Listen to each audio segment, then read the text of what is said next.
De los 6.000 millones de habitantes que tiene este planeta, solamente somos holguineros 1 millón aproximadamente. Por cierto, en cantidad de población, a Holguín solamente la superan La Habana y Santiago de Cuba. Claro, solamente es holguinero o holguinera quien ha nacido en esta geografía.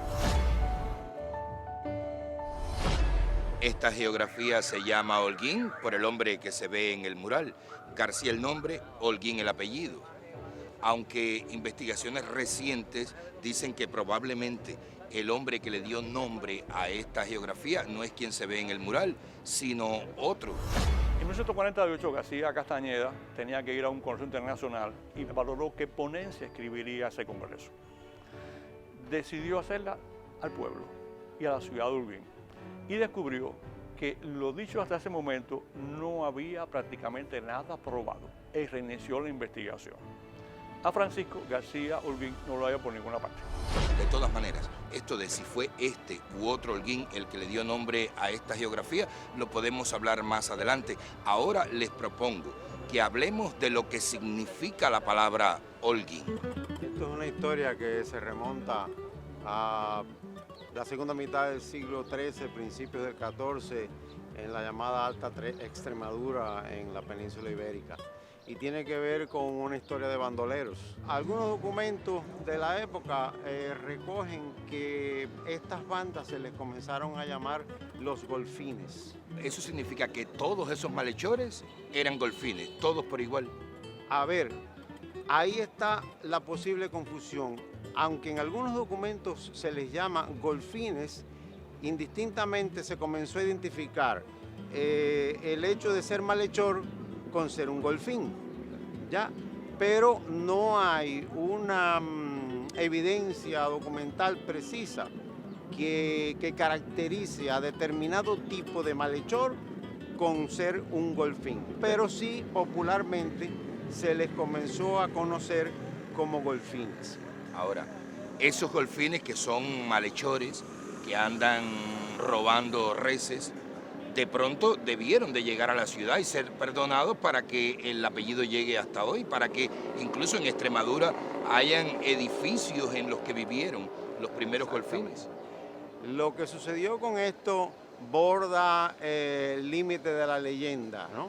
Porque se cuenta que uno de estos malhechores, a quien se le conocía como Alfón Pérez Golfín, que rondaba la ciudad de Cáceres furtivamente tratando de obtener información, un día conoció a la hija de Gómez Tello, que era el alcalde de Cáceres. Y el amor lo flechó y perdió la noción de la cordura y del peligro y comenzó a acercarse a la hija de Gómez Tello, a María, y a enamorarla. María le correspondió a esos amores y el tema llegó al punto de que Alfón se atrevió a presentarse al alcalde Gómez Tello para pedirle en matrimonio a la hija. Por supuesto que el alcalde se escandalizó cuando supo el personaje de quien se trataba y lo mandó a meter preso en primera instancia, ¿no? Pero la hija intervino y dijo que si hacían algo contra su amado, pues ella iba a hacer una locura. Gómez Tello se vio ante la disyuntiva de tomar una decisión y buscando una solución que alejara a este malhechor, le propone que él podría considerar esa solicitud de matrimonio si él, en primer lugar, aceptaba el vasallaje al rey y obtenía méritos y obtenía reconocimiento de la sociedad y del rey, pensando que con esto iba a hacer que Alfón Pérez Golfín desistiera. Pero al parecer el hombre estaba muy enamorado, aceptó el vasallaje del rey y se involucró en las guerras en que en ese momento los reyes de Castilla estaban involucrados y al cabo de algunos años retornó cargado de glorias, de méritos y de reconocimiento del rey, y se casó con María Gómez Tello. Ahora, si esa leyenda es cierta, entonces Alfón Pérez Golfín es el más antiguo antecesor de García Holguín. Efectivamente.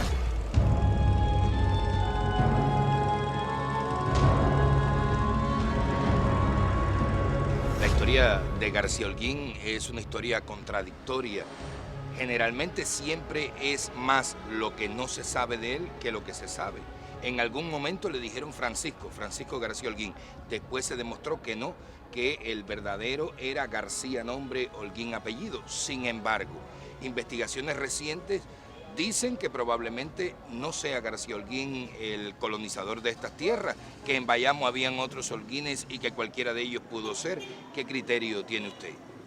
A ver, al respecto de eso, incluso ya el propio García Castañeda había tenido información sobre otros Holguín que habían estado participando de la conquista. Pero al parecer él en aquel momento tomó decisiones con la información que disponía en el momento. Como usted dice, las investigaciones posteriores han permitido profundizar un poco más en la historia de algunos de estos Holguín. Hay varios conquistadores de apellido Holguín, Diego Holguín, que se sabe, sobre todo por informaciones obtenidas a través de los archivos de India, que son accesibles por internet, que fueron de los llamados primeros conquistadores y que pasaron por Cuba en los primeros años del siglo XVI y estuvieron bajo el mando de Velázquez en algún momento. Si estos varios Holguín que participaron de la conquista y que estuvieron con Diego Velázquez en estos primeros años pudieron haber sido beneficiados por los llamados primeros repartimientos que hizo Diego Velázquez, es perfectamente creíble que cualquiera de ellos pudo haber tenido posesiones en el territorio de la jurisdicción del Bayamo. Y por otra parte, tampoco existe una certeza completamente segura de que García Holguín haya sido el poseedor del cuestionado hato de Holguín. Cualquiera de los Holguines que estaban en Bayamo pudo haber sido. Esto es un tema que está en pleno debate, en plena investigación, del cual todavía nadie tiene la última palabra. Lo cierto es que Diego Velázquez entregó tierras a sus capitanes principales y si uno compara la figura de García Holguín en el Bayamo y la de Diego Holguín, había más probabilidades de que le diera las tierras a García Holguín. Si se las dio a Diego, entonces un día nos vamos a tener que parar delante de esta misma estatua y decir, están viendo la imagen de la persona a la que por muchísimos años llamamos García Holguín, pero no, era Diego. Algo tendrán que hacer los historiadores del futuro.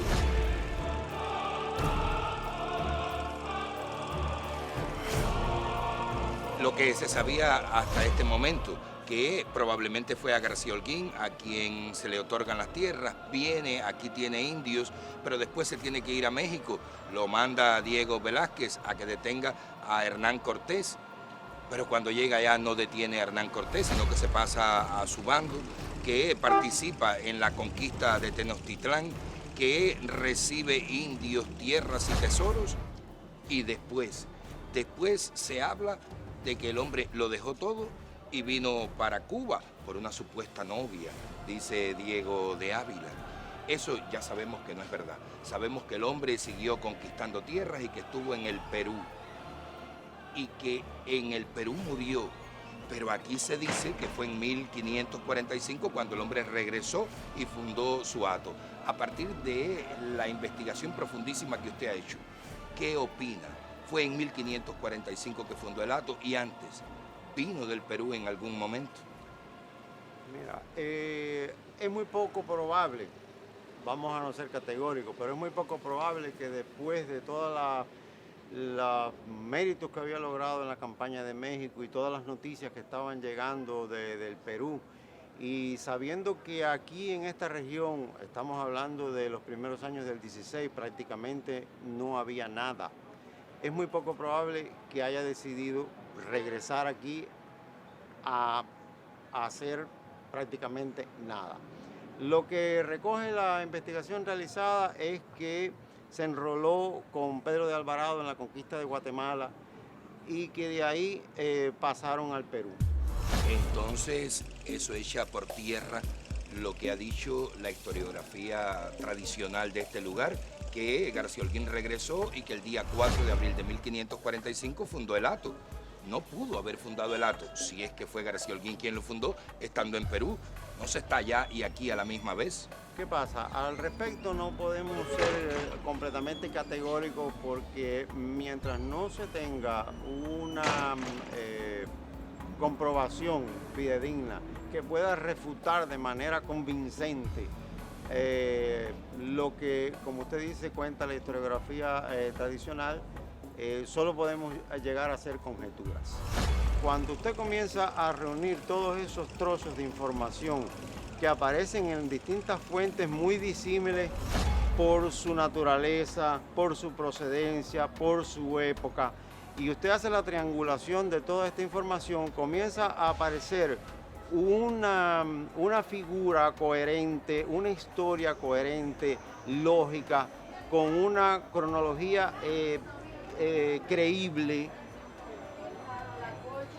que salvo las contradicciones que aparecen con la historiografía local holguinera, le da a usted la posibilidad de armar una historia con un grado de certeza muy aceptable.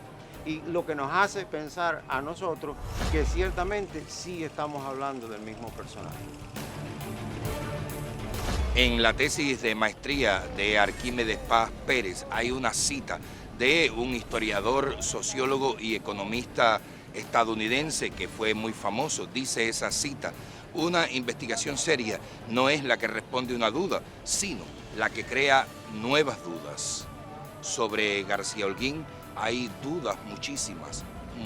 Sin embargo, en la tesis de Arquímedes Paz Pérez hay un poco de verdad, aunque claro, ahí no está toda la verdad. Esa la tendrán que investigar los futuros habitantes de este pueblo.